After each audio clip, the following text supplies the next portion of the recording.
大家好，我係 Renee。呢條視頻探討點樣將熱門嘅 YouTube 頻道內容轉化為自己嘅素材，不論係 Podcast、對話或 AI Chatbot 內容。舉例嚟講，我想使用嘅 YouTube 頻道 AI Bunny 擁有超過100條影片。若果自行處理，成本高昂且耗時。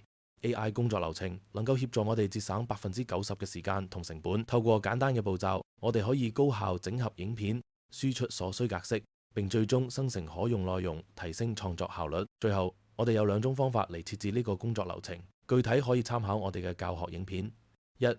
本視頻介紹點樣利用熱門 YouTube 頻道內容創建自己嘅素材，例如 Podcast 或 AI Chatbot。2. 使用 AI 技術可大幅降低重複工作同埋成本，節省90%或以上嘅時間同金錢。3. 整個流程包括將影片轉為 MP3， 並將語音轉為文字進行整理。4. 可選擇唔同嘅輸出格式，如 Markdown 或者 PDF， 提升內容嘅可讀性。5.